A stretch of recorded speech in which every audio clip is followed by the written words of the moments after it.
ಏನು ನಮ್ಮ silicon city ರಾಜ್ಯದ ರಾಜಧಾನಿ ಬೆಂಗಳೂರಿನಲ್ಲಿ ಈ ರೌಡಿಗಳ ಅಟ್ಟಹಾಸ ಮಿತಿ ಮೀರ್ತಾ ಇದೆ. ಬಾಲ ಆಗಾಗ ಬೀಸ್ತಾನೆ ಇರ್ತಾರೆ. ಈಗ ನೋಡಿ, ವ್ಯಕ್ತಿಯೊಬ್ಬರಿಗೆ ಸುಮ್ಮನೆ ಸಣ್ಣ ವಿಚಾರಕ್ಕೆ ತಳಿಸಿರೋದು ರೌಡಿ ಶೀಟರು. ಸಿನಿಮೆಯ ಸ್ಟೈಲ್ನಲ್ಲಿ ಹಲ್ಲೆ ಮಾಡಿದಾನೆ. ಯಾರು ಗೊತ್ತಾ? ರೌಡಿ ಶೀಟರ್ ಅಬ್ಲಿ ಅನ್ನೋರು. ಇಂದಿರಾನಗರ ಪೊಲೀಸರ ಮುಂದೆ ಹಲ್ಲೆ ಮಾಡಿದ್ದಾನೆ ರೌಡಿ ಶೀಟರ್. ಪೊಲೀಸರ ಮುಂದೆಯೇ ಗಮನಿಸಿ, ಪೊಲೀಸರ ಮುಂದೆನೇ ಆ ರೌಡಿ ಶೀಟರ್ ಒಬ್ಬ ವ್ಯಕ್ತಿಗೆ ಹಲ್ಲೆ ಮಾಡಿರೋದು ಬೆಲ್ಟಿನಿಂದ.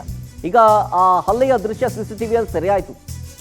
ಆ CCTV ನೋಡಿದ್ರೆ ಗೊತ್ತಾಗುತ್ತೆ, ಪೊಲೀಸರು ಅಲ್ಲೇ ಇದ್ದಾರೆ. ಪೊಲೀಸರು ಮುಂದೆನೇ ಬೆಲ್ಟ್ ಬಿಚ್ಕೊಂಡು ತಳಿಸಿದ್ದಾನೆ ಆ ರೌಡಿ ಶೀಟರ್ ಒಬ್ಬ ವ್ಯಕ್ತಿಗೆ. ಈ ಹಲ್ಲೆಯಿಂದ ಅಲ್ಲಿನ ಅಕ್ಕಪಕ್ಕದ ಸ್ಥಳೀಯರು ಬೆಚ್ಚಿ ಬಿದ್ರು. ಏನಪ್ಪ ಇದು, ಪೊಲೀಸರು ಮುಂದೆನೇ ಹಿಂಗೆ ಹೊಡಿತಾ ಇದ್ದಾನಲ್ಲ, ಪೊಲೀಸರು ಏನೂ ಮಾಡ್ಕೊಳಕ್ಕಾಗ್ತಾ ಇಲ್ವಲ್ಲ, ನಾಳೆ ಇವತ್ತು ಆ ವ್ಯಕ್ತಿಗೆ ಬಂದಿದೆ, ನಾಳೆ ನಮಗೆ ಬರಲ್ಲ ಅಂದ್ರೆ ಏನು ಗ್ಯಾರಂಟಿ? ಪೊಲೀಸರು ಮುಂದೆ ಹಿಂಗೆ ಹೊಡಿತಾನೆ ಅಂತಂತಾರೆ.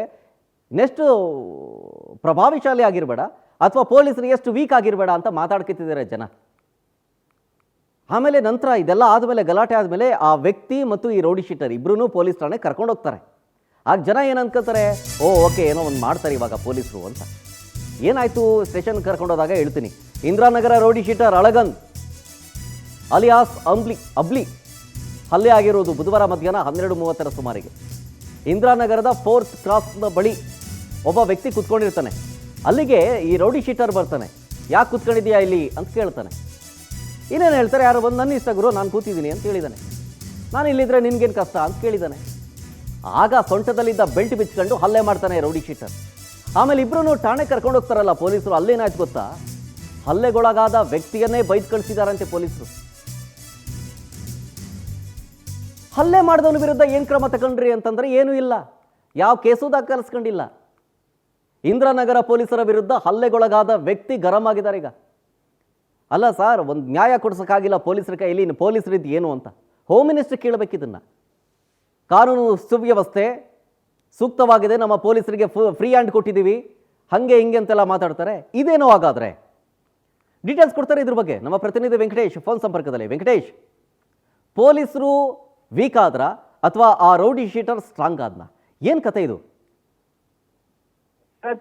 ಬುಧವಾರ ಮಧ್ಯಾಹ್ನ ಒಂದು 12:30ರಿಂದ 12:45 ಆಸ್ಪಾಸ್ಗೆ ಒಂದು ದುರ್ಘಟನೆ ಆಗಿರುವಂತಹದ್ದು. ಅಂದ್ರೆ ಒಂದು ಬಾಸ್ಕೆಟ್ಬಾಲ್ ಕ್ರೀಡಾಂಗಣ ಏನಿದೆ, ಅದರ ಪಕ್ಕದಲ್ಲಿ ಒಂದು ಗೇಟ್ ಇರುತ್ತೆ.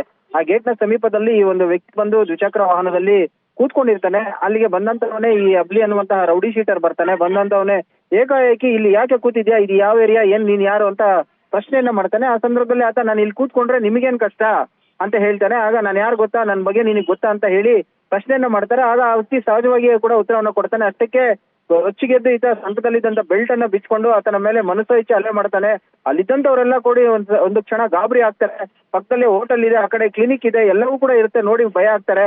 ಅದೇ ಈ ಸಂದರ್ಭದಲ್ಲಿ ಮನೆ ಪೊಲೀಸ್ ಅಂತ ಹೇಳಿ ಏನು ಓಡಾಡ್ತಿರ್ತಾರೆ, ಆ ಪೊಲೀಸರು ಕೂಡ ಬರ್ತಾರೆ. ಬಂದಂತವ್ರೆ ಕೂಡ ಈ ಜಗಳವನ್ನ ನೋಡಿ ಬಿಡಿಸುವ ಒಂದು ಪ್ರಯತ್ನ ಮಾಡ್ತಾರೆ. ಆದ್ರೆ ಪೊಲೀಸರ ಮುಂದೆಯೇ ಆಗ ಆತ ಮತ್ತೆ ಹಲ್ಲೆಯನ್ನ ಮಾಡ್ತಾನೆ. ಈ ಎಲ್ಲಾ ದೃಶ್ಯಗಳು ಕೂಡ ಸ್ಥಳೀಯರು ಮೊಬೈಲ್ ನಲ್ಲಿ ರೆಕಾರ್ಡ್ ಮಾಡ್ಕೊಳ್ತಾರೆ. ಆ ರೆಕಾರ್ಡ್ ಮಾಡ್ಕೊಳ್ಳುವಂತ ವೇಳೆಯಲ್ಲಿ ಕೂಡ ಈತ ಒಂದು ಆವಾಜನ್ನ ಹಾಕ್ತಾನೆ. ಮೊಬೈಲ್ ಅಲ್ಲಿ ಇರುವಂತ ವಿಡಿಯೋ ಏನಾದ್ರು ಹೊರಗಡೆ ಬಂದಿದೆ ಆದ್ರೆ ನಿಮ್ಮ ಕತೆ ಮುಗಿಸ್ತೀನಿ ಅಂತ ಹೇಳಿ ಬೆದರಿಕೆಯನ್ನ ಹಾಕ್ತಾನೆ. ಅಷ್ಟೊತ್ತಿಗಾಗ್ಲೇ ಪೊಲೀಸರು ಕೂಡ ಅವ್ರನ್ನ ಸಮಾಧಾನ ಮಾಡಿ ಪೊಲೀಸ್ ಠಾಣೆಗೆ ಕರ್ಕೊಂಡು ಹೋಗ್ತಾರೆ.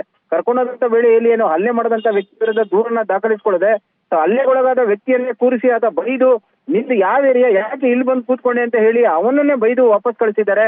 ಇದರಿಂದ ನೊಂದಂತಹ ವ್ಯಕ್ತಿ, ನ್ಯಾಯ ಒದೆ ತಿಂದಂತಹ ನಾನು ನ್ಯಾಯವನ್ನ ಕೇಳಕ್ ಹೋದ್ರೆ ನನ್ನ ವಿರುದ್ಧವೇ ಕೂಡ ಪೊಲೀಸರು ಕೂಡ ಬೈದು ಕಳಿಸಿದ್ದಾರೆ ಅಂತ ಹೇಳಿ ಅಸಮಾಧಾನವನ್ನ ಆಗ್ತಾ ಇದ್ದಾನೆ. ಅಂದ್ರೆ ನೀವು ಹೇಳದಂಗೆ ಇಲ್ಲಿ ಪೊಲೀಸರು ವೀಕ್ ಆದ್ರೆ ಅಥವಾ ರೌಡಿ ಶೀಟರ್ ಸ್ಟ್ರಾಂಗ್ ಆದ್ನ, ಅಥವಾ ಈ ರೌಡಿ ಶೀಟರ್ಗೂ ಪೊಲೀಸರಿಗೆ ಇರುವಂತಹ ಲಿಂಕ್ ಏನು, ಅವನಿಗೆ ಏನಾದ್ರೂ ಯಾಕೆ ಈ ರೀತಿಯಾಗಿ ಮಾಡಿದ್ರು ಅನ್ನೋಂತಹ ಪ್ರಶ್ನೆ ಕೂಡ ಕಾಡ್ತಾ ಇದೆ. ಸದ್ಯ ಆತನ ವಿರುದ್ಧ ಕ್ರಮ ತೆಗೆದುಕೊಳ್ತಾರ ಇಲ್ಲ ಅನ್ನೋಂಥದ್ದು ಕೂಡ ಈಗಲೂ ಆತ ಒಂದು ಪೊಲೀಸರ ಮೇಲೆ ಇಟ್ಟಿರುವಂತಹ ನಂಬಿಕೆ. ಆದ್ರೆ ಏನ್ ಮಾಡ್ತಾರೆ ಅನ್ನೋಂಥದ್ದನ್ನು ಕಾದು ನೋಡ್ಬೇಕಾಗಿರುವಂತದ್ದು. ಶರತ್, ಎಸ್, ಥ್ಯಾಂಕ್ ಯು ವೆಂಕಟೇಶ್ ಡೀಟೇಲ್ಸ್ಗಾಗಿ.